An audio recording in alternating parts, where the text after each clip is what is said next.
Assalamualaikum warahmatullahi wabarakatuh. Eh, kita akan melanjutkan pembahasan Oracle kita. Eh, namun kita akan kembali lagi dari yang pertemuan yang agak awal-awal. Tetapi yang akan dibahas adalah bagaimana caranya ya membuat entities, instance, atribut dan identifier melalui latihan-latihan. Oke, jadi kita nggak akan ulang lagi penjelasan slide-nya, mungkin hanya highlight atau pembahasan-pembahasan utama saja, lalu kita nanti akan latihan eh, soal-soal, gitu ya. Kenapa? Karena untuk membuat suatu ER diagram yang paling awal itu memang kita harus menentukan entitas, terus kemudian tahu bedanya entitas dengan instance entitas, terus kemudian ada menentukan atribut dan menentukan identifier. Jadi ini adalah yang awal-awal harus bisa Anda temukan. Kita dulu sudah pernah membahas mengenai bagaimana contoh entitas, membedakan entitas dan instance entitas. Terus kemudian bagaimana menemukan atribut, kemudian membedakan antara atribut dengan instance atribut. Terus kemudian ada atribut mandatori dan atribut opsional. Ada juga atribut volatil dan non volatil. Nah,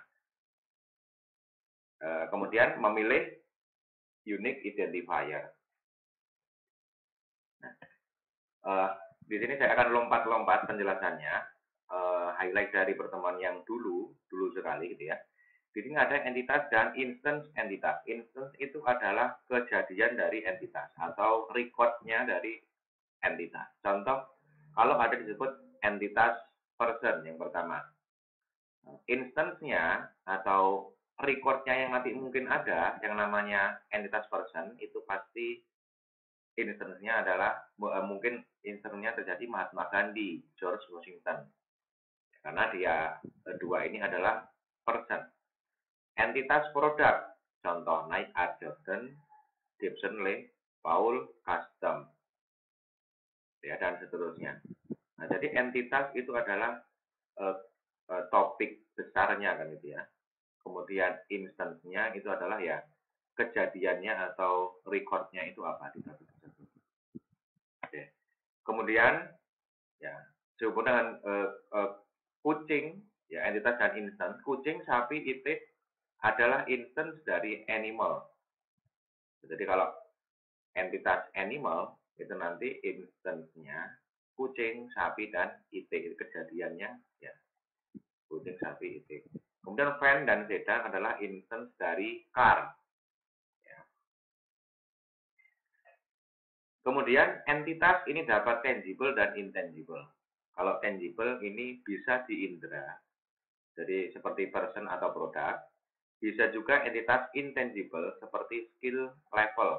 Jadi yang nggak bisa diindra pun juga bisa dianggap sebagai entitas. Atau juga suatu kejadian seperti konser atau pelatihan atau apa gitu ya, transaksi. Nah itu kan kejadian, itu juga bisa dianggap sebagai entitas.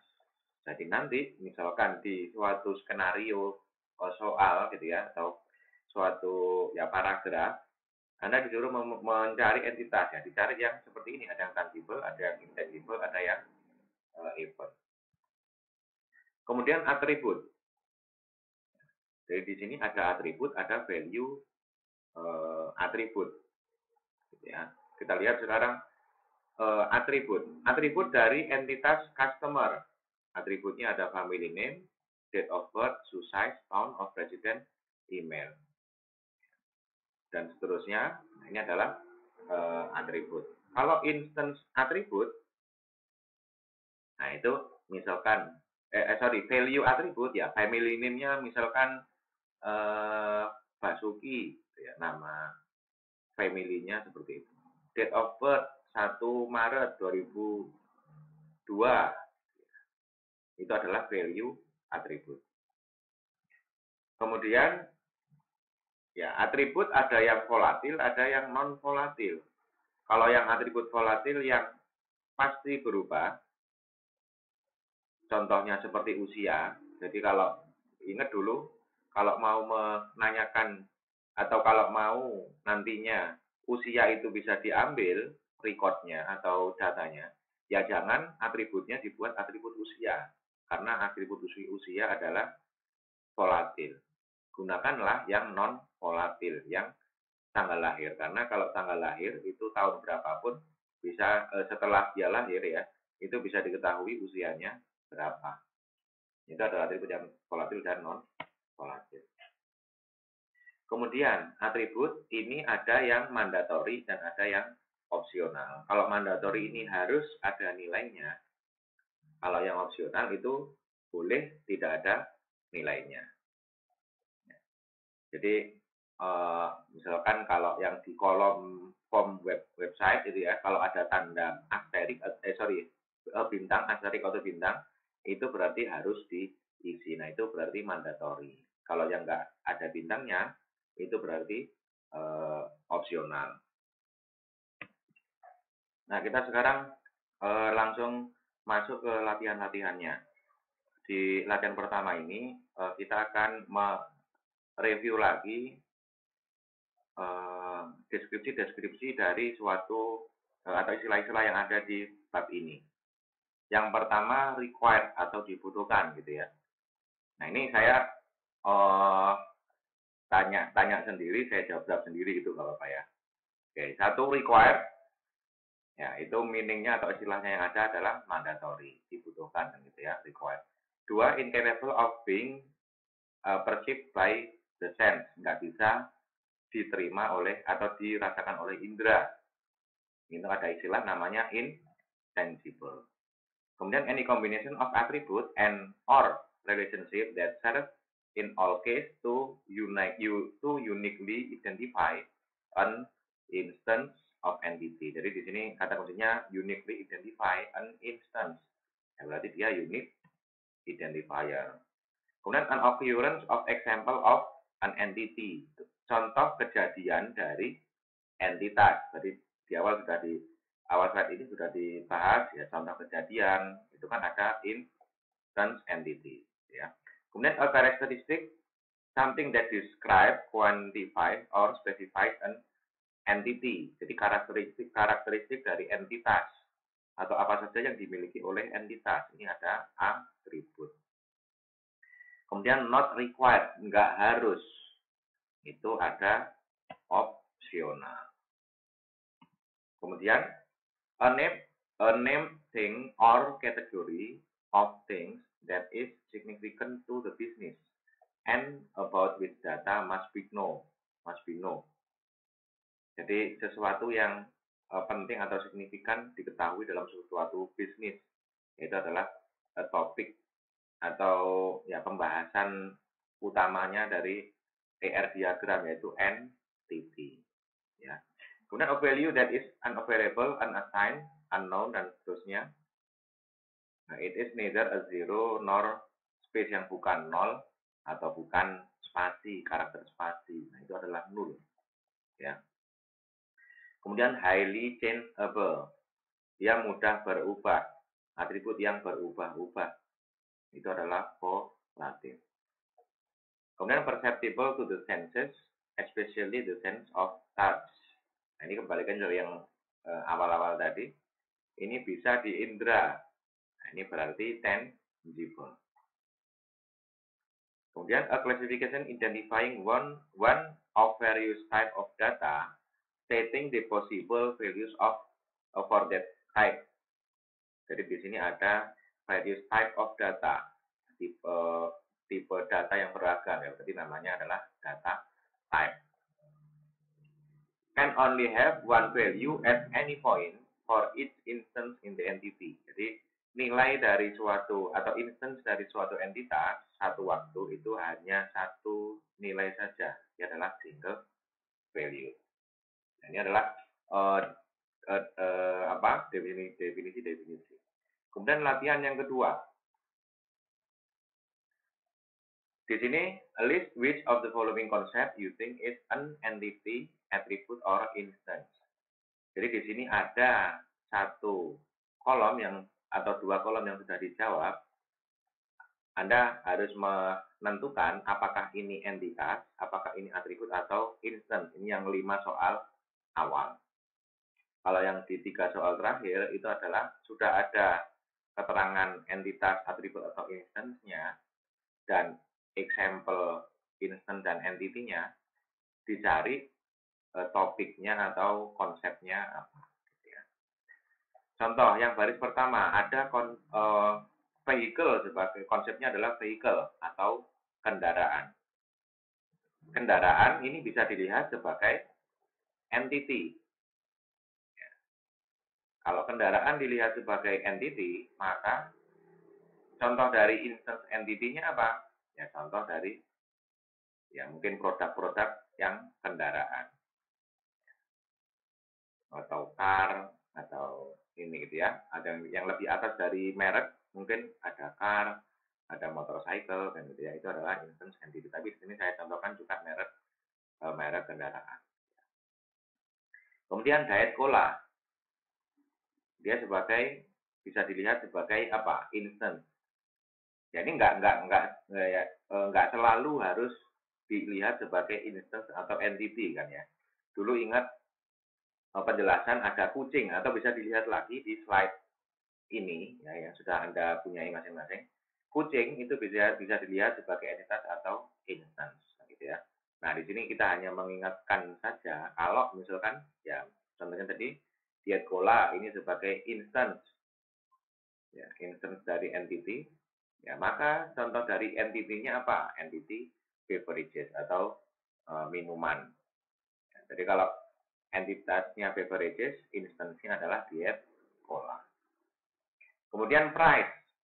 Price ini entitas, atribut atau instance. Ya, kalau price ini jelas dia adalah atribut karena harga.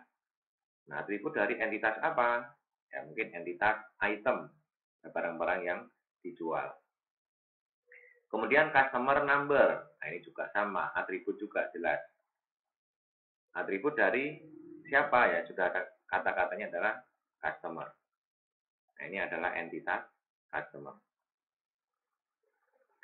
Kemudian green. Nah, green ini pasti bukan atribut karena dia adalah nilai kan ya. Green ini adalah instance. Jadi green ini adalah instance entitasnya color. Jadi saya rubah sedikit. Jadi entitasnya color.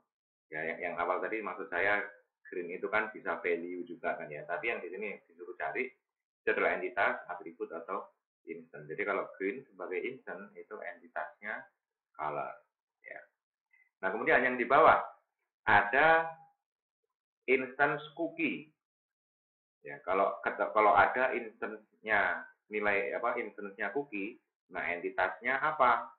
Ya kira-kira bisa dilihat kalau contoh instance-nya adalah cookie, entitasnya adalah food atau makanan. Ya. Kalau ada entitas cookie atau cookie sebagai entitas, atributnya apa? Kalau cookie ini sebagai entitas, atributnya ya mungkin di cookie itu ada data atau toppingnya apa. Di toppingnya itu ada mungkin coklat, ada keju, kan gitu ya. Di cookies itu bisa dicatat apanya toppingnya, atributnya. Kemudian ada entitas cookie, instance-nya apa? Ya jenis-jenis cookies. Ada nastar, ada lidah kucing, dan seterusnya.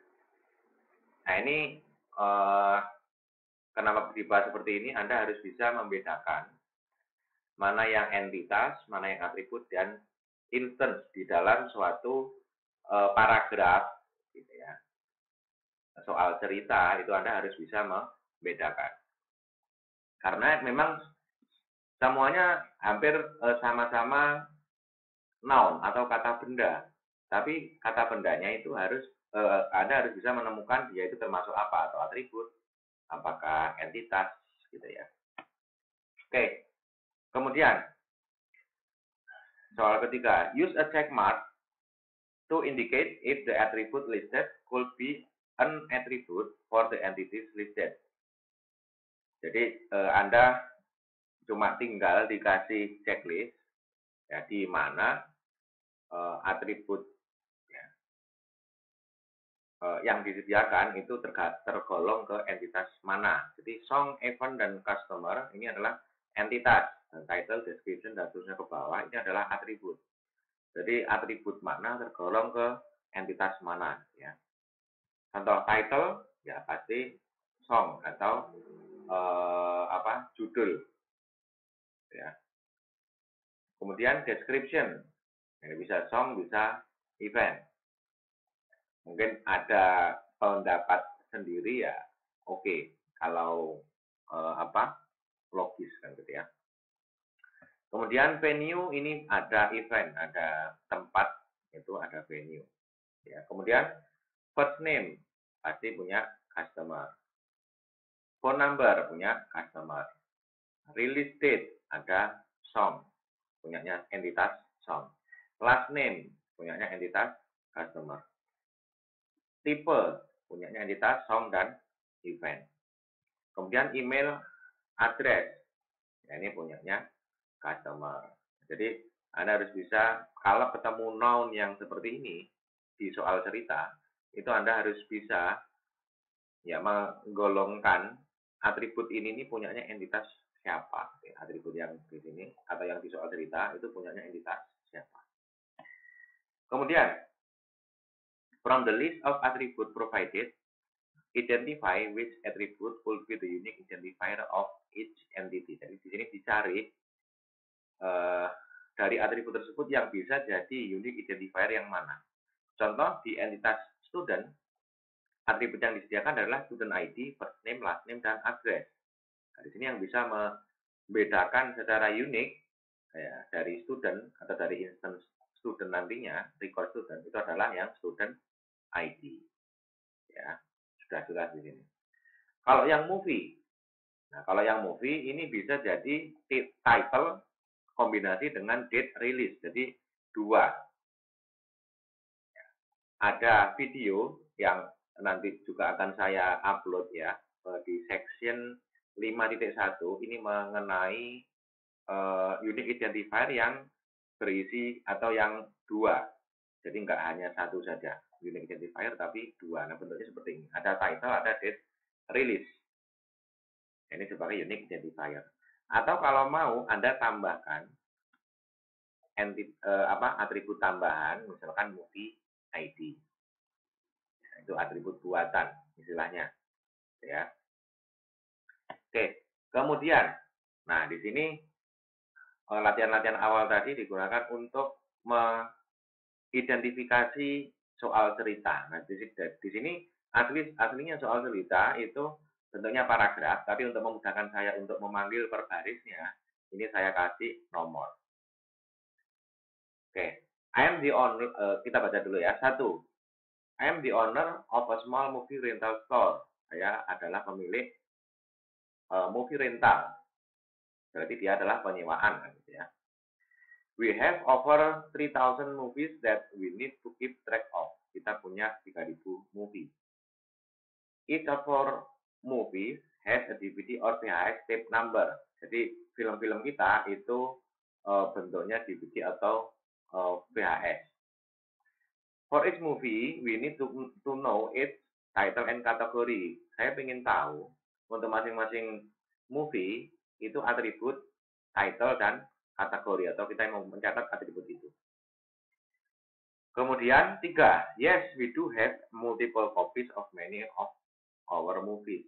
Jadi kita punya banyak kopian dari atau kita punya banyak di satu judul itu punya banyak produk. Jadi bukan bisa dibacakan terus di copy, itu bukan. Jadi istilahnya copy itu adalah VCD asli tapi dia belinya untuk satu judul itu beli banyak gitu ya. Ya gitu. Nomor 3. Kemudian nomor 4, we give each movie a specific ID. Kita membuat atribut tambahan berupa ID, movie ID. And then track which DVD or VHS contains the movie. Kemudian di track DVD atau VHS mana yang sesuai judulnya atau sesuai ID-nya. Jadi ID judul diberi ID, termasuk juga kode DVD dan VHS itu juga dimasukkan dalam ID gitu ya. Jadi kan biasanya ada beda kalau formatnya ini nanti formatnya DVD itu ID-nya ada kode DVD-nya, barangkali seperti itu. Kemudian movie can be either DVD or VHS format. Jadi formatnya ini ada DVD atau VHS. Itu bentuk piringannya gitu ya.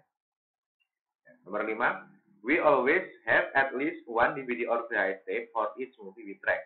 Jadi kita punya paling enggak satu keping untuk satu film. Ya, jadi paling enggak punya satu keping. And each DVD or VHS tape is always a copy of a single specific movie. Ya. Jadi kita DVD dan VHS ini adalah kopian dari suatu movie. Kemudian our DVD and VHS tape are very long. Format atau kapasitas DVD dan VHS tape ini satu keping ini bisa menampung satu film. We don't have any movies that require multiple DVD or VHS. Jadi kita nggak punya film yang CD-nya harus atau DVD-nya harus 2 DVD, itu nggak punya. Karena DVD di punyanya dia DVD ukurannya besar. Ya, jadi artinya apa? Satu record atau satu DVD ini untuk atau terasosiasi dengan satu film. Gitu ya. Nah, soalnya, write a list of noun used in the scenario. Kita cari noun atau kata bendanya. Nah, biasanya awal-awal memang disuruh cari kata benda di dalam sini. Nah, kita cari, ketemu ada kata benda beberapa, ada juga biru. Di sini warnanya saya bedakan, tapi di sini sama-sama kata benda. Ada owner, ada store, ada movies, DVD VHS, ada title, ada kategori dan ID. Ini kata-kata benda. Barangkali Anda juga menemukan kata benda yang lain yang belum saya temukan di sini. Silakan nanti di drop di komentar video. Kemudian kata benda sudah ketemu. Yang kedua, name each entity. Temukan entitasnya terlebih dahulu. Entitas apa saja yang ada di dalam situ. Nah, untuk menemukan entitas, kita lihat kata bendanya apa saja. Tetapi diingat, entitas itu bisa jadi munculnya itu nggak hanya di dalam teks. Contoh, di entitas movie yang poin B warna hijau ya, name each entity, ada movie. Nah, movie ini memang ada di dalam teks. Kemudian media. Media ini merupakan pandangan globalnya dari DVD dan VHS. Jadi DVD dan VHS ini termasuk apa sih? Termasuk dia media penyimpanannya kan gitu ya. Kemudian di sini sudah nggak ada lagi yang ketahuan. Tetapi secara tersirat karena dia itu toko persewaan pasti ada customer-nya. Dan karena dia sewa menyewa pasti dikembalikan kan. Nah, kalau dikembalikan pasti customer-nya nanti dicatat. Nah, jadi ada entitas customer. Kemudian ada entitas employee. Ya, karena di toko itu pasti ada karyawannya yang menyewakan gitu ya, ada employee. Kemudian ada entitas aktor. Nah, di film itu biasanya aktornya di data. Ya, jadi kita bisa ketemu, tapi ingat nggak harus entitas itu nggak harus yang ada di dalam teks saja. Jadi ada yang tersirat atau kita bayangkan toko aslinya itu nanti kira-kira yang berperan besar entitasnya itu apa saja. Jadi ada beberapa di antara di sini ada movie, media, customer, employee, dan aktor. Mungkin ada yang lain lagi, gitu ya. Tapi sementara yang ditemukan ini. Kemudian yang ketiga, is each instance of entity uniquely identifiable? Which attribute or attribute could serve as the unique attribute to identify the entity? Jadi dicari atribut mana yang dia potensial sebagai unique attribute. Untuk masing-masing entitas ada movie. Nah, ini ada nanti dibuat movie ID, atribut buatan. Kemudian media ini ada media number. Ada customer ID. Kemudian ada employee ID, ada aktor ID. Nah, yang biru di sini yang kita ketemukan di awal-awal kata benda itu kalau yang title dan kategori ini atribut biasa atau simple atribut. Nah, title dan kategori ini adalah atribut biasa. Nah, ada juga atribut yang lain ini ada ID. Jadi movie specific ID berarti dia di sini adalah movie ID. Jadi yang diketemukan di sini ini cuma satu saja movie ID. Yang lain Anda harus melogikakan kira-kira apa unique identifier-nya. Ya. Jadi di sini latihan-latihan dari awal tadi akhirnya adalah Anda nanti harus bisa mengidentifikasi entitas, kemudian atribut, kemudian unique identifier dari suatu atribut. Terus kemudian juga mencari atribut yang bukan atau atribut yang non volatil, gitu ya. Terus kemudian bisa menemukan atribut yang tangible, intangible, dan event, gitu ya. Oke, jadi di slide ini mungkin sampai sekian dulu. Kita akan lanjutkan di slide yang selanjutnya. Assalamualaikum warahmatullahi wabarakatuh.